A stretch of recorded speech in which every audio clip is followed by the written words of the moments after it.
Detroit Series 60. Can we possibly have a blown engine? Stick around and find out.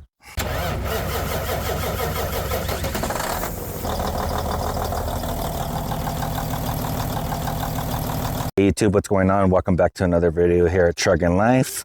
So I noticed a little bit something weird on my truck that's going on. Let me go ahead and show you guys. So here we have our oil pan gasket right here. Let's see if I can get you guys. You guys can kind of see right there where I kind of put a little bit of silicone. I recently replaced that, and it's been kind of like a little bit misty there. So I was trying to think of like what can be the possible cause for that, and I came up to the conclusion that it might be crankcase pressure. Now, normally what causes high crankcase pressure could be a couple of different things, you know. The most obvious sign that's going to show on the engine is going to be any type of oil leaks, which is what I have there. And like I said, I just recently replaced that one maybe like 2-3 months ago. It might be something as simple as maybe the silicone was kind of crappy. I used that right stuff, which really wasn't the best, but I was kind of in a hurry and I had to get it changed anyway. But another big thing that high crankcase can cause, it can cause internal damage because that pressure has nowhere to go, you know, on the exhaust gases that are on top of the head. Normally you have something called the crankcase, which is that bad boy right there. And I changed that one out maybe like about 5 years ago. That clamp is loose because I just loosened it because we're going to go ahead and replace it. Another way to kind of check would be you remove your oil fill cap and see if you feel any pressures. Warm rings can cause that. Now this engine has about 500,000 miles, a little bit less than that, since the rebuild. But I noticed that filter right there, it has like a little turbine inside where oil pressure hits it and it spins. And normally when you key off the truck, you'll be able to hear, you know, if you come back on this area again and you kind of put your ear around here, you'll hear that spinning or whatever. When it was brand new, like you can tell based on the sound, like it's still spinning, but it doesn't feel like if it's spinning as fast. But let me show you guys a new one so that you guys can see what I mean. So here's a crankcase ventilation filter. This is the way it looks. 4 bolts. Then you have that top line wire I just showed you guys right now, and then you got your blow-by tube right here. Now this type of system, it's called a closed loop system, meaning that your blow-by or exhaust gases, it doesn't vent to atmosphere. And it has this thing in here. Let's see if I can get you guys in here. This fitting shoots oil in here. Oil goes through here. Let's see if you guys can see that turbine right here and here. Let's see, there we go. And that's what spins right there. See, it has that like little nozzle right there. That little nozzle hits this thing with oil. And that's the thing that spins on the filter right there. And then the filter media is around here. So that's what we're going to go ahead and change today. I'm not having any other additional problems other than just that oil. That oil is kind of seeping through there. I haven't replaced it. Like I said, it's probably been on there. I would have to check my notes, but I think it's been on there probably about 5 years or so. If you guys know what the maintenance procedure for this is, comment it down below because I looked everywhere. Normally, a lot of the engine manufacturers just say that it's good for the life of the engine, but I couldn't find no information, not even on the owner's manual or anything that says, you know, like normally most parts will have like, you know, change them out more or less like at 50,000 miles or 100,000 miles or check it such and such miles, but I couldn't find no information on it. I know I've replaced that once before 5 years ago. So I just decided, you know what, with it being crankcase, you know, combustion gases, that can cause internal damage if that is clogged up. So I just didn't want to take that chance. This thing right here was $450. On the newer trucks, it actually has a sensor right here, which actually reads the rotation of that spinning thing inside, and you'll get a check engine light. But on mine, since it's the older system, it doesn't have that little sensor or whatever. So usually like on the DD15s, 13s, 16s, and you know, they all have this type of system, but they have that sensor. So usually the ECM will kind of let you know, hey, something's going on right there. Another thing that can be causing high crankcase pressure is your exhaust valves and intake valves. I know that that's not the case because I just did the overhead not too long ago, probably less than 30,000 miles ago. So I don't think I have a major issue. This is more of just like a preventative maintenance, but this thing right here can cause lots of problems if you guys don't change it. I've seen it before at the shop where these are so caked up in there, you know, we've actually taken them apart. And what it does is it'll create a vacuum and it'll just start spewing that oil out through the blow-by tube. So that's what we're trying to prevent. There's no oil leaks around this area, but it's just cheap insurance. You know what I'm saying? Like, it's the engine. You don't want to mess around with anything internally or whatever. So I just decided we're going to go ahead and change it out. I'm going to show you guys how to change it out. It's very simple. You know, it has its trick to it, but it's, you know, it's nothing hard. Like I've told you guys before, guys, if you guys are ever going to change a part out there, you're not really sure on how to change it out. Like, how do I get that out? Look at the new one. This is a new one. So we know that there's 4 bolt holes there. We also have a gasket here somewhere. Let's see where the gasket's at. There's a gasket right here that goes there. So you know it's 4 bolts. Then obviously you have your blow-by tube right here. We're going to remove that fitting off the old one and just plumb it in right here. It has a JIC fitting on it. And then you have your tube that goes from your head down here. And then that's it. You know, it's pretty much just remove and replace. Even if you've never done a part before, that's how kind of you can look at it. Just to give you guys an example, like your ITV valve right here, intake throttle valve, you know, you got 4 bolts. If you look at the new one, just kind of look at it the way it is, and that's the same way it's going to go back on. So just kind of give you guys a little point. But crankcase, you know, pressure can cause all sorts of issues. Like I said, I'm just kind of making an educated guess based on my experience. And it's just more of a prevention to make sure that that thing doesn't blow up. But high crankcase pressure can definitely ruin your engine because there's no place for those exhaust gases to escape. And like I said, the reason this is a closed loop system is because it sucks the fumes in through here. This thing spins, so it separates your oil. It's a crankcase ventilation system, and this particular one, since this thing spins right here, it separates that mist from the air, and then it just puts the oil back into the crankcase again, and very little, if not any, escapes to atmosphere. It's just science, you know what I mean? The green stuff. But I'm going to go ahead and get everything set up, and we're going to show you guys how to replace this. But I wanted to kind of give you the key points on your engine, you know, to keep it healthy, you know, with everything the way it being right now with prices or whatever, you want to try to save as much money as possible doing it yourself. You know what I'm saying? So like, this is something that anybody can do. I mean, even if you have no mechanical knowledge, I mean, you can just literally look at it, and the same exact way you take it off, it's the same exact way you're going to put it back on. So without further ado, let me go ahead and get you guys set up, and then we'll get it taken care of.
So all we're going to do now, guys, is we're just going to go ahead and remove these accessories and just swap them out to the new one.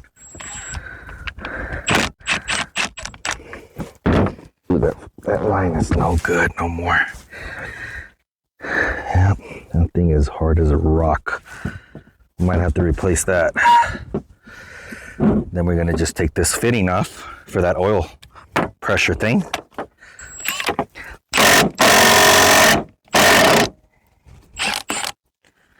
Yep.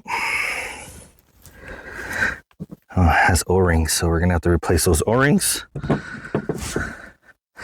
And that's it. This is the old one. Let's see. Let's see if it was still spinning. Oh yeah, it was still spinning, but it wasn't, like I'm kind of giving it kind of the same force, and it's not spinning the same way as the new one is. Now what I'm doing, I'm just cleaning up the threads. Just getting that old anti-seize off so that it's nice and clean when it goes back into the hull. We need more power! Why do it manual when you got power tools? Oh, hell yeah. Much better. Do it the other way.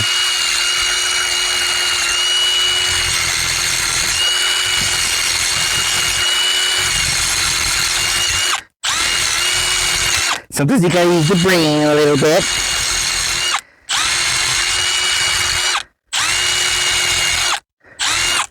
See?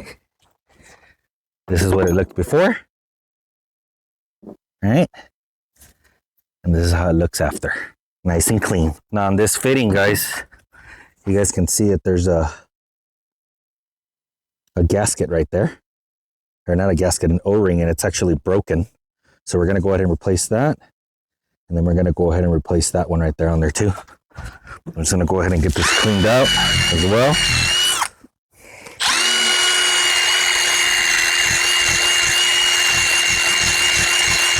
All right.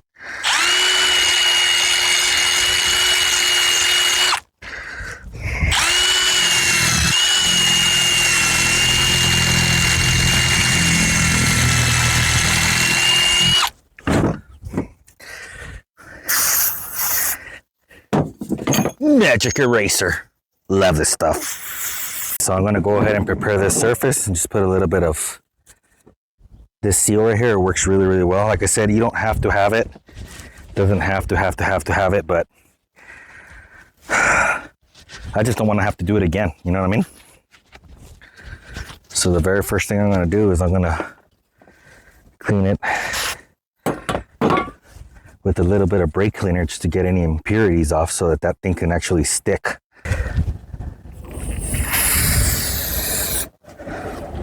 I couldn't find my damn towels. It's a good thing about brake cleaner. It dries pretty quick.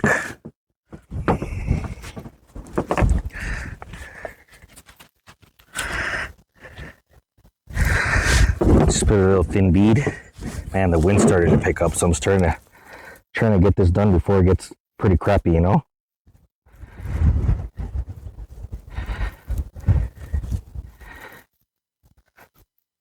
Just like that.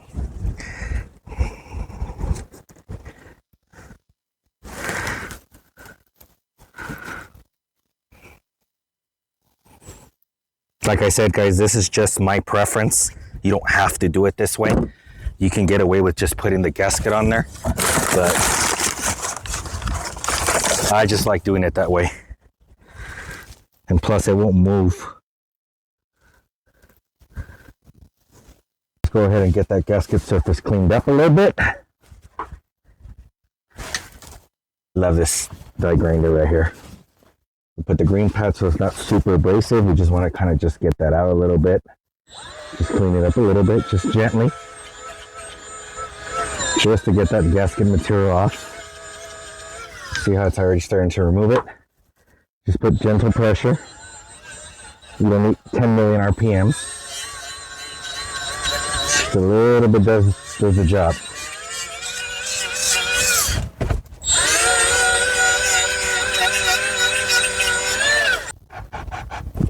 There we go. That's a lot smarter, babe. That's what you should have done.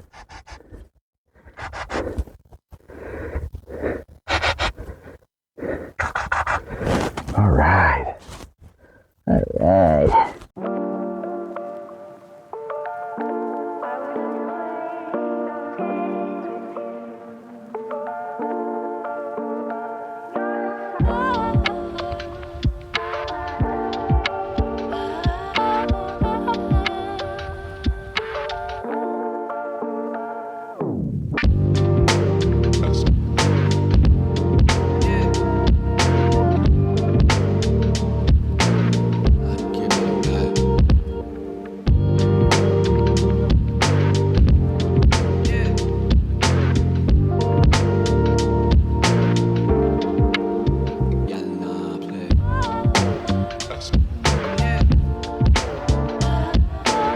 All right, guys, so as you guys can see, there it is installed. That clamp was a little bit of a pain in the butt to get in there and get it clamped down. But here's the installation. There it is down there. Everything's buttoned up. The only thing left to do is to just fire it up. I'm gonna fire it up and put the mic kind of against it as best as I possibly can to see if you guys can hear what I'm talking about, that you'll hear that it's spinning. But everything's buttoned up. I ended up torquing those two bottom ones to 30, and the other one I kind of guesstimated because I couldn't, my torque wrench just won't fit in there. Normally for that you need maybe like a crow's foot or whatever, which I don't have any right now at the moment, but let's go ahead and fire it up and see what happens.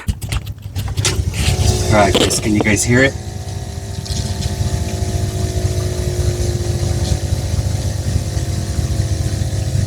Oh yeah, you can definitely hear it.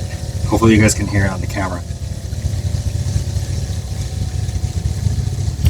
Okay, so we went ahead and finished the installation. You guys went ahead and saw what we did. It probably took me around 2 hours, you know, like right now I'm just putting all my crap away, all the tools and all that shit that you got to put away.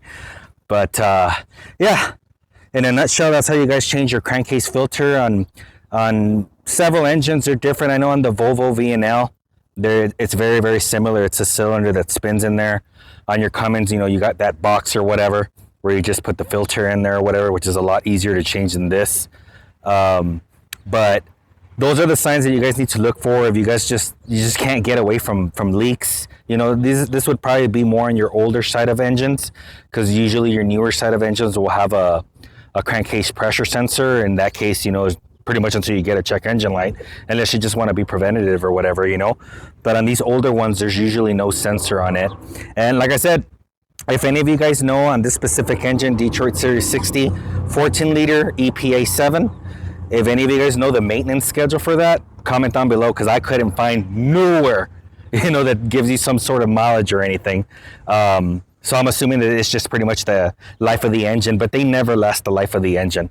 You know, it's just like those U-joints that are non-serviceable because they last the life of the vehicle. I normally never fall into those hands, and then, you know, it breaks and then it causes big time damage, you know. But I hope you guys enjoyed this video, guys. Hopefully it helped you guys out, change it out, or maybe diagnose an issue that's going on with your problem. Me particularly, like I said, I noticed that it had been leaking a little bit there. I really don't think that was the problem. I think it's more of just the, you know, the gasket, just that gasket maker just didn't work on the new gasket. But I just wanted to rule it out, you know, just because that can cause severe engine damage. But in a nutshell, guys, that's how you guys change it. If you guys like the video, give me a thumbs up, share the content, consider subscribing. It's free, and we'll catch you guys in the next one. Peace out, stay safe. Like, share, and subscribe.